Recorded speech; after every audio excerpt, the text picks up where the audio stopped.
They do have kind of a small lineup they can roll out with Melo at the 4. They do. Gary Trent. They do. The 3. But I don't know. The thing is, losing Trevor Ariza is going to hurt them the same way Avery Bradley hurts us. Yep. Because I think Trevor Ariza was their only hope at keeping up with LeBron. Yeah. Because outside of that, they don't have anybody that can keep up with LeBron. Yeah. They don't have anybody that can keep up with LeBron. Yeah. But they're big. They have a lot of rim protection, and they shoot the ball really well. So offensively they're gonna put up numbers on us. There's no way we can stop Damian Lillard and CJ McCollum. Yeah, he's gonna get We just don't his. have the elite. You need elite defenders to stop Damian Lillard and CJ McCollum. We just don't have that. Yeah.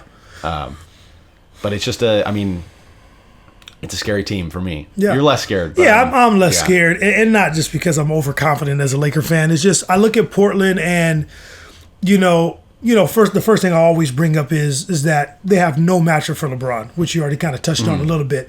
And even though LeBron, most teams in the NBA, nobody can really stop LeBron. Can't stop any great players in the league, through the history of the NBA, pretty much. But they have like zero answer for him. Yeah. And even with Trevor there, Trevor's a little light in the butt, man. Doesn't have a lot of weight on him, but he is experienced. But LeBron would have killed him too, just because of he doesn't have enough pounds on him. And LeBron is just he's gonna beast you. Use that weight he has, that muscle, and Rodney Hood being gone hurts them big time too. A lot of people forgetting Rodney Hood is on his team. Towards I think it was his Achilles, and was done for the season. And so Rodney Hood's a little bit bigger of a guy. And, plus you just lose those fouls. You lose more guys in the rotation. And so, one, with LeBron not having anybody to kind of challenge him, what he does is when he comes out aggressive, he dictates the game. And that's the problem with not having a matchup with LeBron. Kind of like what Shaq used to do, right? Or Kobe. When there was no matchup for them, they just exploited it. And, that's what we're hoping LeBron James does, right? That he exploits that mismatch. And when he does that, what he does is he gets into your interior, right? All of a sudden, he's getting your bigs in foul trouble. Guys are sinking in. He's kicking it to open shooters. He's throwing alley-oops to guys. And also what he's doing is he's getting you in foul trouble. So now at the end of the quarters, we're shooting free throws, right? Slowing the game down, slowing Dame and those guys down. And the other thing is, obviously, we have to keep an eye on this. They're saying that CJ McCollum has some kind of minor fracture in his back. Oh, really? Yeah, in his lower back. And so I don't know. The last game, I think he only had, 8 points? Yeah, he didn't something like play well that. So he struggled in that game. Yeah. So I don't know how much that's going to bother him, but you're talking about another tough game they have to play today in order to, get to the Lakers, right? So these guys are exhausting a lot of energy. And so, again, with the bubble, we just don't know what to expect. Are they exhausting energy, or are they getting warmed up and they're going to stay hot? Because you've only played 8 games. You're not playing an 82-game season, and these guys are worn out all of a sudden. We just don't know what to expect. But the other advantage of us dealing with them is I'd rather see them in the bubble rather than if it was a regular season, post-game matchup, I guess you could say, because we don't have to go to Portland. So everybody talks about Lakers don't have home court advantage because you're in the bubble. Well, guess what? Look at the history of the Lakers. We have not played well in Portland for decades, And so to me, the fact that we don't have to go to Portland, that's a plus for us. And so, but they're formidable. They're a good team. I wouldn't be surprised if it goes 6. I'm going to go out on the ledge and say that we beat them in 5. Yeah. But if we go 6, I'm not surprised. Just because I think Dame and his heroics can get them 2 games. But he's going to have to work hard every game to beat this team. Well, you saw the other day, he had to score 61 to beat an injured 76ers team exactly. by like 3 points. And it's, bringing up the 76ers team, actually, we were talking about, this is one of the most unique NBA seasons of all time. Outside of the fact that there's COVID happening right now, and we're playing in this NBA bubble on a campus in Orlando. It's this pretty whole fun crazy to watch. thing. This was set to be, in my opinion, in my memory, and I didn't grow up through the 80s and 90s because I'm not 100. What are you, 112? I didn't grow up through the 80s and 90s, so I didn't get to experience a lot of that stuff. So in my memory, for me, this has been the most exciting season of all time, in my opinion, and from what I've watched, because I still don't know who's going to the finals. Yeah. I think it's the Lakers and the Bucks. I think. But it's been the least confident I've ever been in my finals picks, and not because I I'm not watching the games. And I don't understand. I'm actually watching more NBA basketball now than I ever have in this season because every team was so fun and exciting. Yeah.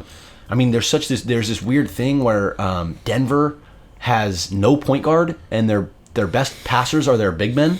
I mean, they run their offense through like Paul Millsap, Plumlee, and Jokic being able to pass from the high and low post, which I don't know if we've ever seen before. I mean, I'm not sure. Not at least not on great teams like this, like a Denver team who's battling for a second seed in the West. We've never seen a team like Houston. Yeah. No center, and their tallest guy is 6'8" Jeff Green, Yeah. and he doesn't even really play that many minutes. I mean, their starting center is a 6'7" PJ Tucker, who's he's literally a small forward. Yeah. He's not even a power forward. Yeah. And they really are just bought in to shooting. It's unique. Yeah. It's unique, man. And since I am 112, like Connor says, I go back to the Portland Trailblazers day where they did have a Sabonis.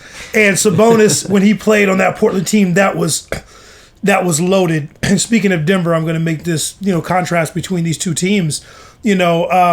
Denver's probably the deepest team that I've seen on a basketball court since Sabonis' Trailblazers with Scottie Pippen and Jimmy Jackson and Detlef Schrempf and, oh my gosh, I mean, you just go down the line, Damon Stoudemire, and I mean, that team was loaded, Rasheed Wallace and all these guys.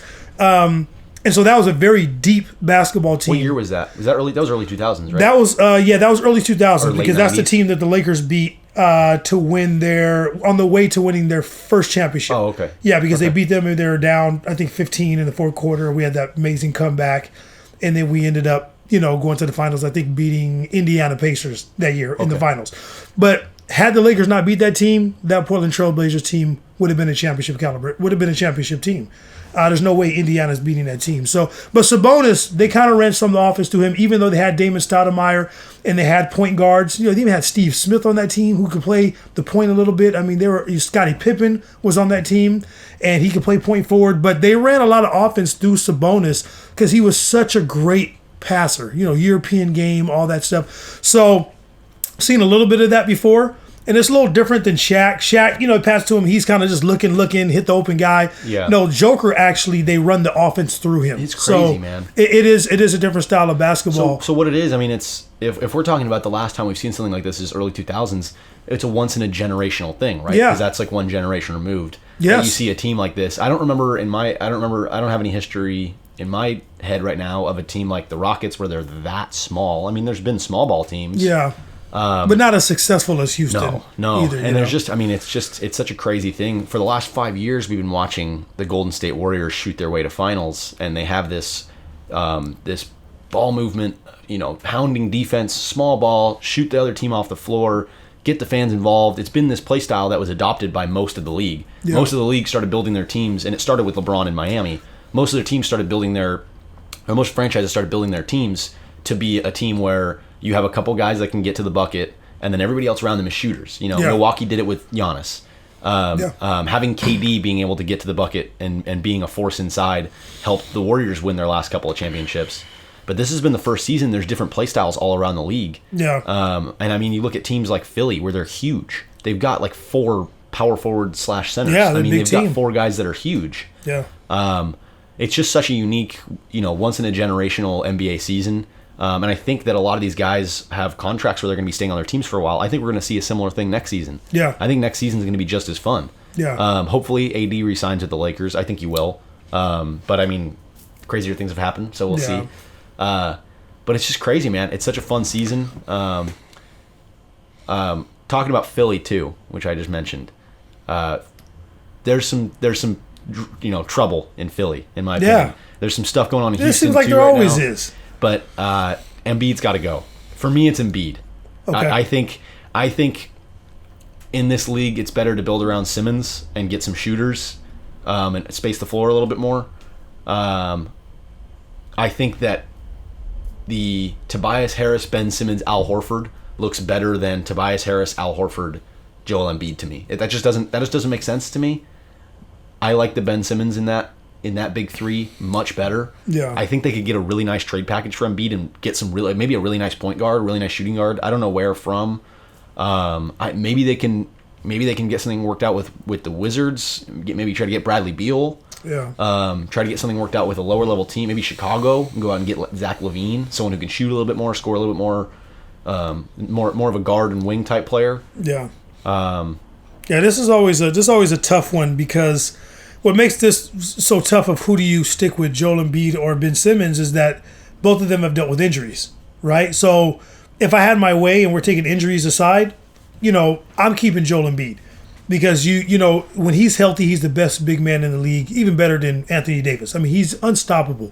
And I like when he doesn't pull as many threes and he's down low, because when he's down low and he's focused and he's locked in, you can't stop what Joel Embiid wants to do. The problem is that both of these guys are injured, and so it's kind of hard to pick which one would I keep over the other. But traditionally, I would go with Joel Embiid, because even though Ben Simmons is a different type of talent, I was just still something missing there when I watch him play. Obviously, the jumper is the first thing that pops out. Literally that's missing when you watch him play. But there's also some other intangibles there that I see that are missing when I watch him play basketball. And so, to me, it's hard to put... It may be harder to build around him, because I just don't know how he works with any other big guys, unless you kind of model the LeBron James thing after him, right? Where he's a point forward and you put shooters around him, you put stretch fours, all this stuff. But the problem is he's not LeBron, right? I mean, he's not as good as LeBron was when LeBron came into this league, even though Ben Simmons gets his numbers. A lot of guys get their numbers in this league. But the actual impact that you're having on games, we just got to see a little bit more. So that's but either one, obviously, they're both great talents. But to me, Joel Embiid is the one guy that I see on that team that no matter what you do to him, as long as he's healthy and he's locked in, he's going to get his numbers. I don't know. For me, I don't know what I get from Embiid every game. Because like you said, when he's locked in, he's great. Yeah. But he's not always locked in. There's games where he just kind of looks lackadaisical. I just don't know what I'm getting from him. It seems to me Ben Simmons is a little bit more consistent. Yeah. That's just an eye test. Well, he's got the attitude to roll with it. I mean, he's an aggressive guy, and obviously he thinks very highly of himself. Is that Ben Simmons? Ben Simmons, yeah. Yeah. So and so I'm being nice and not saying cocky, but I just said it. Yeah. But he's very sure of himself. But again, it's just one of those things to where I watch that team, and with both of them, you just kind of have something missing. Yeah. And so, and to get back to what you're saying, too, about this being a unique situation, even though it's a unique situation, at the end of the day, and you can translate this to all sports, it always goes back to the fundamentals of the game, right? Rebounding, who's playing the best defense. Obviously, you got to have shooters, who makes free throws, who doesn't turn the ball over. That's what wins you championships, on top of having star power, right? Because... and I like to contrast the NFL to the NBA a lot. And everybody gets enamored with these scrambling quarterbacks that run all over the place and, all this kind of stuff. But at the end of the day, if that quarterback doesn't have the fundamental skill set, doesn't matter.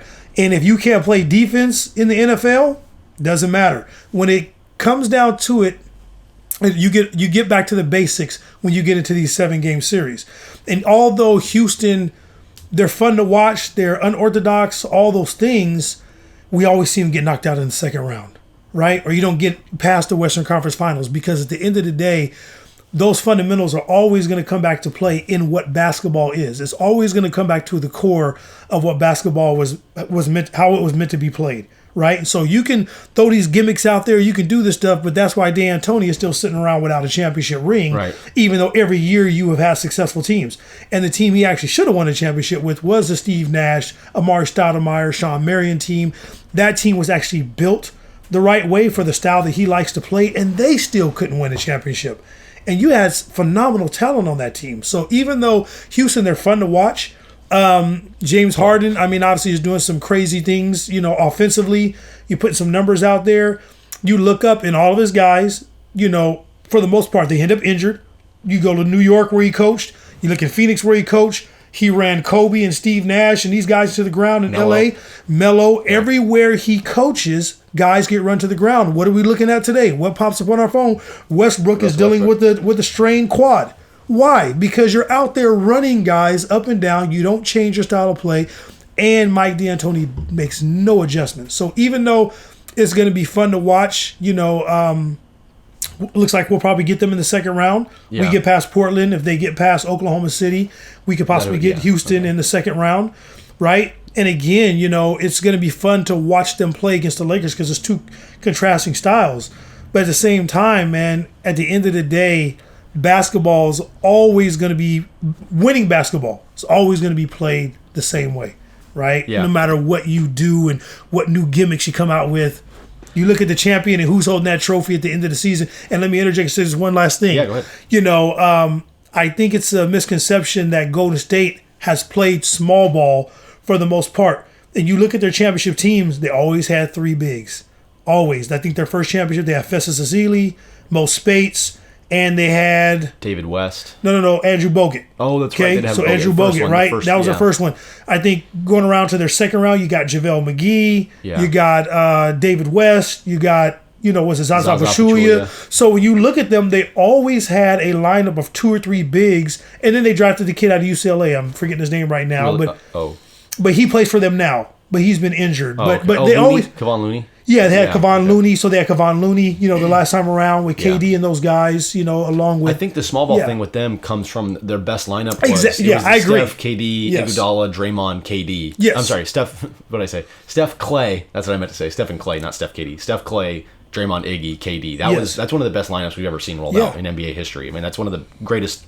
It is 5 players to ever step on the court. I mean, it was a great lineup. They worked well together. But the thing about it is that when they needed a big in there, they could plug one in. Yeah, that's right. If they needed to take Draymond and put him back at the 4 and KD at the 3, you could put a big at the 5 and go a little bit more traditional. Where you look at Houston, they don't have that. They don't have that option. Yeah, they have Tyson Chandler, but they don't. Yeah, they have Tyson, but obviously Tyson, much respect to Tyson, but obviously he's older and they've always had 3-headed monsters at the big man position that can do multiple. All those guys had different skill sets. So, and we go back to the LeBron James Golden State Warriors series where LeBron, Draymond gets suspended, and people say, "Oh, that's the reason why Golden State lost." No, it's not. If you look at the game that Draymond had in Game 6, it's the best game he's ever had of his career. I think it was almost like a 30-point triple-double, right? And they still lost Game 6. So he still came back and had a phenomenal game. What was missing? Andrew Bogut went down. Most people don't talk about that. Andrew Bogut went down. I think he missed the last 2 games of that series. What does that mean? LeBron James has got an open lane to the rim. No rim protection. He was one of the best rim protectors in the league at that time. So Andrew Bogut going down was a way bigger deal than Draymond getting suspended for 1 game because Draymond came back, had a monster game, and you still lost. The thing that was missing was Andrew Bogut. So even in the small ball, quote-unquote, era, Golden State still played traditional basketball a lot of the times when they're out there on the floor. Yeah. And then they put that unique lineup out there when it was just like you couldn't match up with that depending on what type of team you had. Well, so, and what it's morphed into as well, and we're talking about unique seasons right now, unique teams, and I think we have an abundance of them right now. And by the way, you're saying it's fun to watch the Rockets. I actually don't enjoy watching the Rockets. They actually bother me a lot. Yeah, they're annoying. As good as he is, he bothers me. I don't like watching it. It doesn't look like good basketball to me, but they win, and it's weird, and I don't know if teams have figured it out yet. Yeah. That's a whole another story. But there's, we've transitioned now from small ball to where it's you can have a big guy as long as he can shoot, right? Yeah. So now you're seeing guys like Kristaps Porzingis, who's 7'3" and he shoots at a higher clip than most guards. And now you've got these weird teams like Dallas, where they've got a 6'8" point guard and a 7'3" power forward / center. And both of them are great offensively.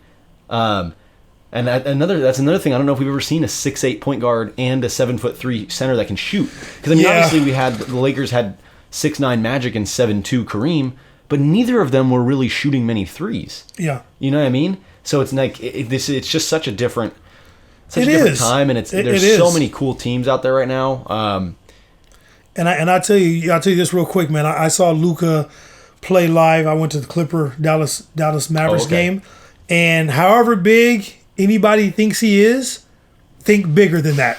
He is a big human being for a point guard, much bigger than what he even looks on TV. Wow. Like there was a possession where he was, I think it was Dwight Howard got the ball in the post, and I was sitting on that end of the court and I was watching, and I honestly thought it was one of their big guys. that was playing Dwight in the post. And I look up, I was like, yo, that's Luka. They got switched up on him. And Dwight was trying to back him down, and Luka's like legitimately like 6'8". Yeah. And it was funny when he was basically when I was, on the court and he was, basically dribbling away from me. He was going to the opposite basket. When he's dribbling, he's so wide, I couldn't see the guard in front of him that was guarding him. That's how wide he is, right? Whoever that was, whether it was Lou Williams or whoever they had on him at that time, I literally couldn't see them in front of Luka. All I could see was Luka's back. He's that big. Yeah. So he's a big kid, but again, they're fun to watch. I mean, I think they got no chance against the Clippers, because again, at the end of the day, when we look at all this stuff, it's all fun, right? It's all creative. Yeah. And, I love the versatility of what these guys are showing. You got a 7-foot guy shooting threes. You got this. But at the end of the day, we get back to the basics, right? They don't play defense. Yeah. Right. So you're allowing the most points, I think, in the bubble, I think, if I'm not mistaken, or you allowed, you're one of the teams in the league that allow the most points per game. Clippers are going to eat you up. They got scores all over the place. So although you're going to get yours, we just watched a phenomenal basketball game between Portland and Dallas, right? The most fun part of that game was everybody just kept coming out hitting shots because nobody was playing defense. Yeah. And guys, and kudos to them for knocking down the shots. But every time they shot, almost they were wide open. And the score was 130 to 130 something to 130 something. So at the end of the day, even though it's fun to watch these teams, that's why I look at who's playing solid fundamental basketball and keeping the core values of what you do in basketball to win, along with having talent on the team. Yeah, which is where we end up bringing up Toronto Raptors. Right. I mean, just play the right way.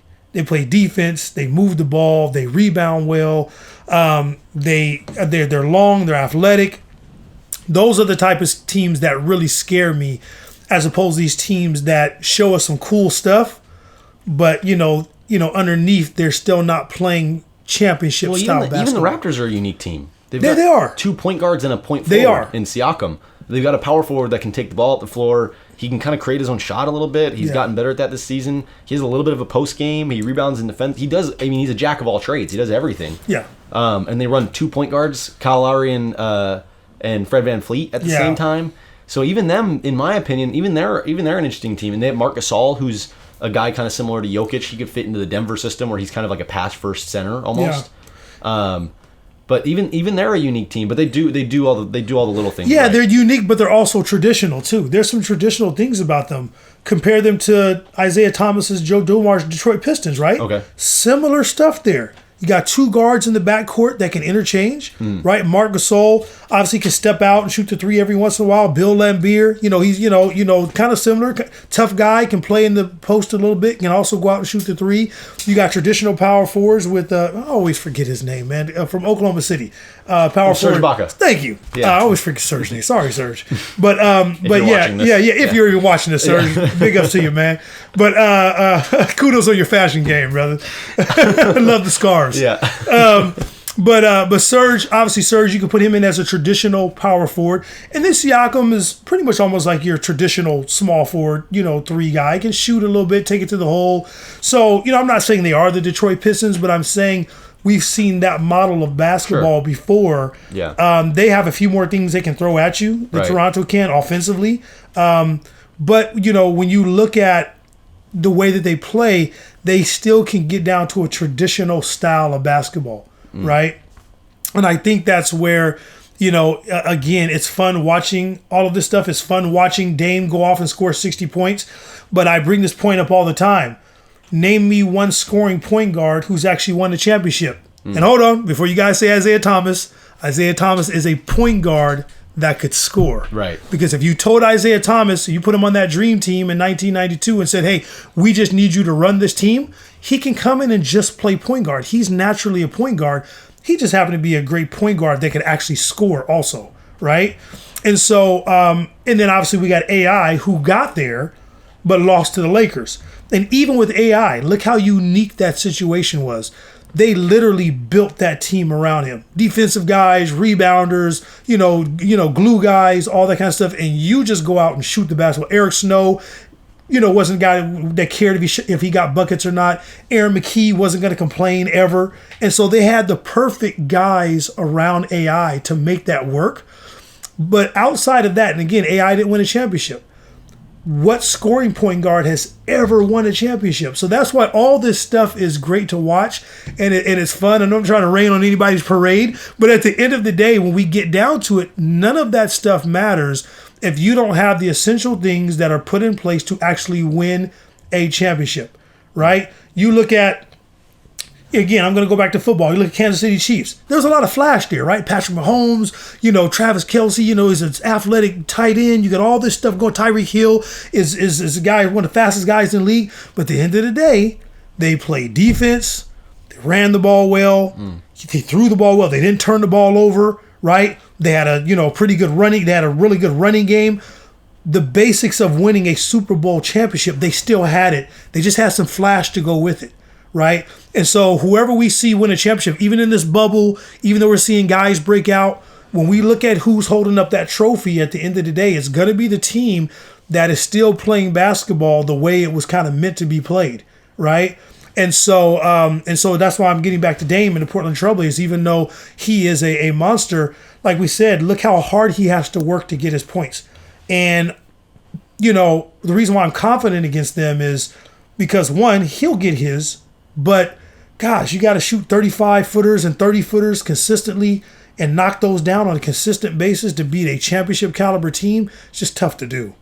Yeah, it's gonna be a harder road for them to get there. And I think the Lakers will beat them. Yeah. But I see them stealing 2 games from us. Yeah, very possible. Yeah. And there's this little thing in the back of my mind that's like, I don't know. What if they out rebound us and Dame averages 40 a game and all, and you know what I mean? What if Anthony Davis can't score inside? Yeah. Which I don't think any of those things are true, but there's that little voice in the back of my head that's like, Portland might come out and just shock the world right now. Well, there's always that because we haven't seen AD in the playoffs in a long time, but people forgetting the last time we see AD in the playoffs, people are forgetting this series when he absolutely murdered the Portland Trailblazers. That's true. Boogie went down. Boogie went down. Rondo went down, and that man averaged there's a couple games he was getting like 45 and 15. Yeah. 2 or 3 block shots on them, and he actually carried them past the Portland Trailblazers. If I'm not mistaken, the Portland Trailblazers were favored in that series. I think it was a 4-5 matchup, if I'm not mistaken. I think so. The Pelicans were the 5 seed, and they were the 4 seed, if I'm not mistaken. And AD lifted them up, and they ended up beating the Portland Trailblazers. Yeah. And so, if I'm not mistaken, that couldn't have been the matchup because it might have been 3-6. Was it 3? It might have been 3-6. Yeah, it might have been 3-6 because that would have put 4-5 would have put the Pelicans in the Western Conference Finals, which he never got to. Right. So I think it was a 3-6. Yeah. And he upset them, and he did it. Him and Drew Holiday. They balled out. Chris is frothing as he should be. I mean, the Pelicans, because people forget that series and people, I don't know what AD is going to do in the playoffs. Okay, just go back and well, like when he's locked in and he's loaded, he's ready to go. And so go ahead. I was just going to say Chris is really excited, but unfortunately he lost that guy he's excited about, Anthony Davis, which I'm wearing the Anthony Davis socks right now, by the way. I don't know if you guys can see this. Yeah. But I got the AD socks on right now that Chris was pretty upset about. And for all those Laker fans that we gave up too much, Lonzo Ball's averaging a single. Has been average at best. Yeah. He's been average. Josh Hart is who he is. He's a role player, even though we hated losing him.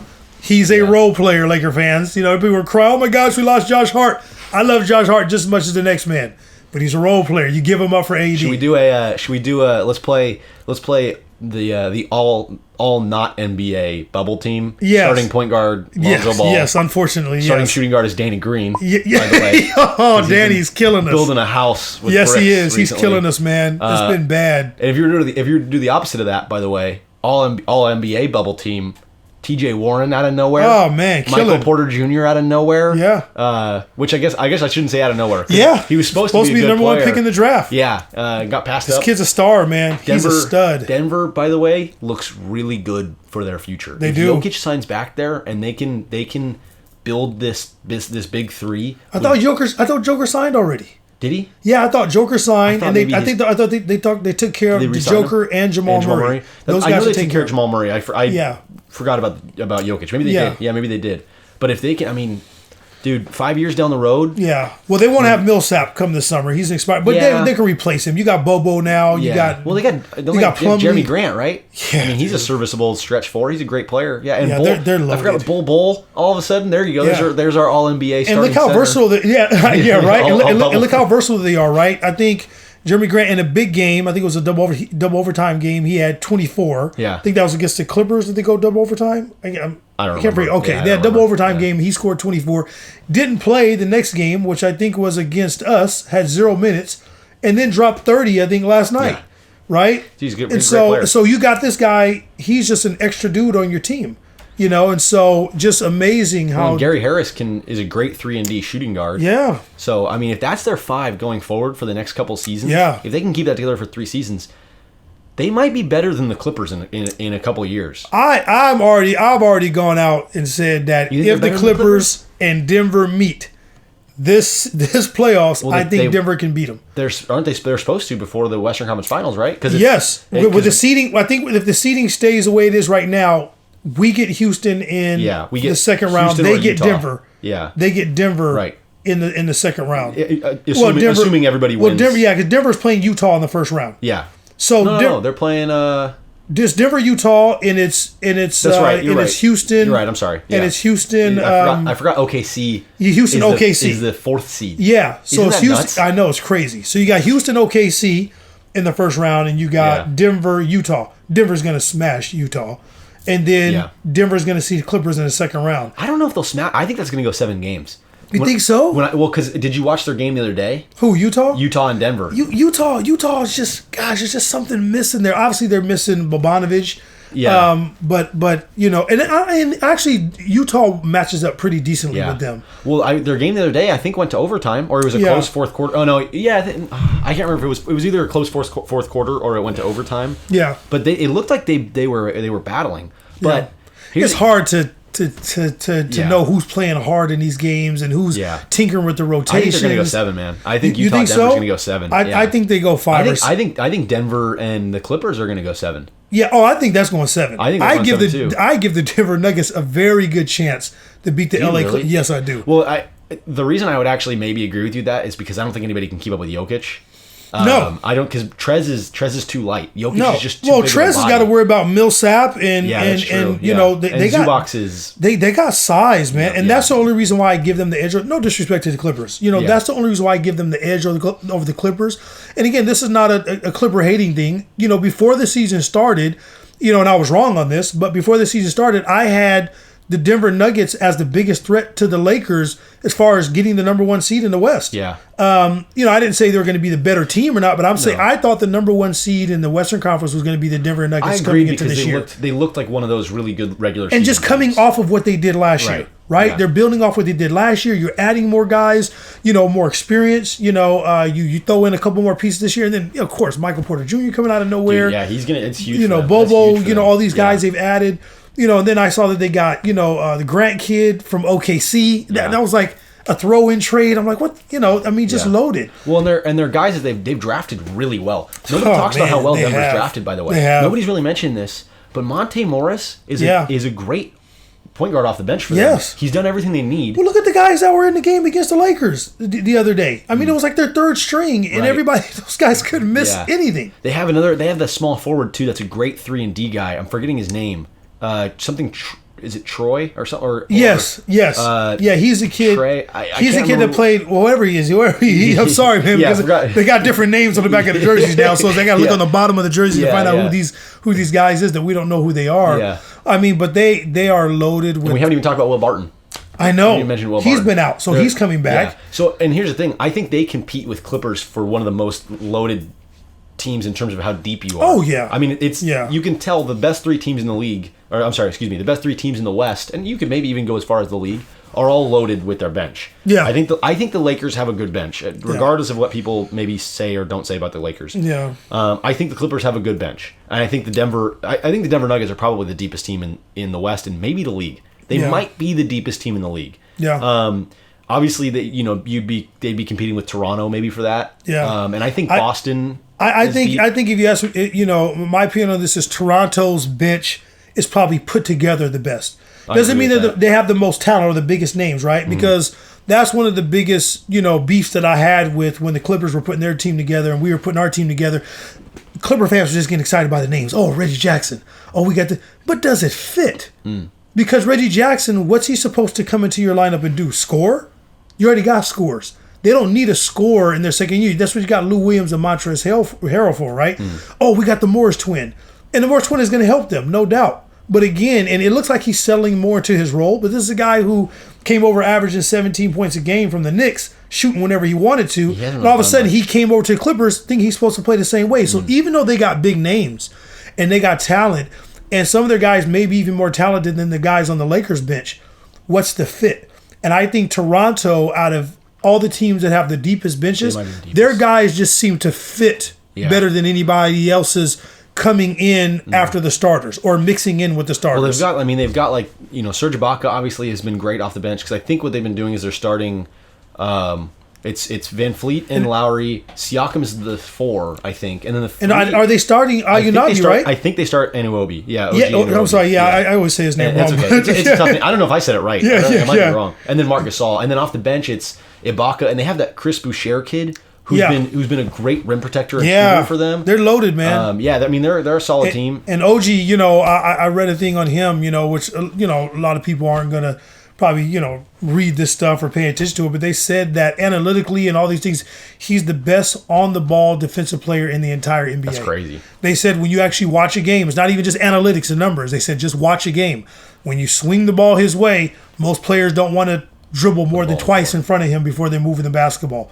And so you add this guy in where he wasn't even healthy last year, right? And then you're bringing guys like Rondae Hollis-Jefferson off the bench, you're athletic, and all these guys that they're bringing in. So their guys actually fit what they do, to me, better than any other bench in the entire NBA, including our Lakers. Right. Their guys just fit what they do and how they play.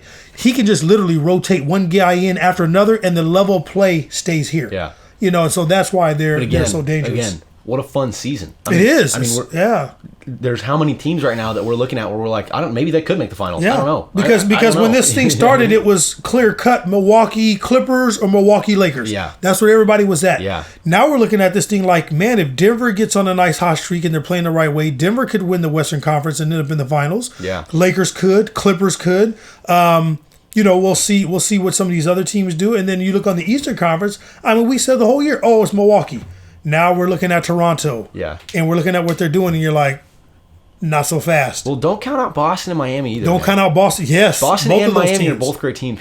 I actually really love this Miami team. Yeah. I actually really love this Miami team. I don't think they're going to go to the finals. Yeah. But I wouldn't be shocked if they ended up in the Eastern Conference Finals. Yeah. I really Because at the end of the day, I just don't think they're going to have enough. But they're good enough to possibly get there depending on their matchups. Right? Well, the Eastern Conference just got released the other day. The Eastern Conference is set. It's been set for a while just because they had one. But I think there was some deciding. Yeah, they got Indiana in the first round.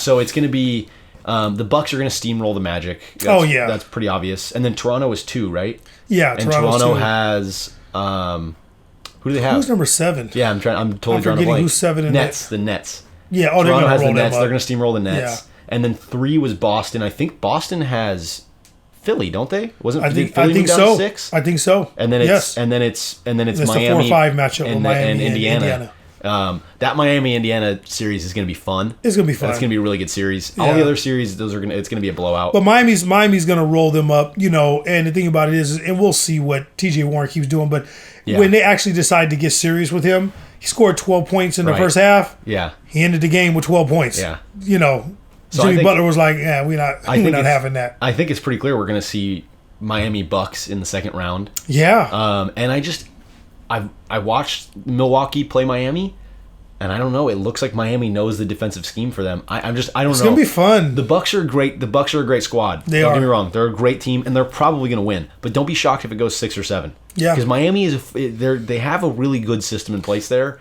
and they know what they're doing. And they've got some size, and they've got a ton of shooting. And then obviously on the other side of that, you have we're probably going to see Boston and Toronto, right? Yeah. Yes. That's going to be such a crazy series because there's no real true clear cut like superstar in that series. Yeah. I mean, you got all these great, wing players. You know, it's going to be. Gosh, it's going to be a fun series. And how long has it been since we've been excited about the Eastern Conference and the Western Conference all at the same time? Last 5 years, we knew the answer. Gosh, I mean, it may be even more than that. Because you're talking about LeBron has made he made the finals 8 years in a row. Yeah. Right? Yeah. I mean, you always knew it was whatever team LeBron was on and the team that he was going to beat in the Eastern Conference finals. Last time we had how the hell did that just happen was Dallas making it to the finals and beating LeBron with Dirk going crazy. Exactly. That was really the last time we were as the NBA community. And, what's the last surprised. competitive Eastern Conference series that we really had that meant anything? Was it Paul George and Indiana versus Miami in the second round? Yeah. Philly, Toronto was fun. That was a good series. that was. And then Kawhi Leonard, I mean, he ended up beating it was the Bucks, right? Or was it the Bucks he beat on the little shot that No, that was against Philly. That was against Philly. The famous picture where he's crouched down. That was a game 6, right? Was it game 6? Yeah, I think so. It was a game 6. Yeah, he misses that. I think they go to game 7, right? Yeah. But it's going to be a good season, man. I'm excited. Yeah, me too. I'm fired up about this playoffs to start. Yeah. We'll see where it goes, but as always, go Lakers. Yeah, go Lakers, man. We'll see how it goes. Danny Green, start hitting them jumpers, man. Don't make me come down there. Jeez. All right. I'm gonna end this podcast before I lose my mind about Danny Green. All right. Good podcast. We're out. Man. All right.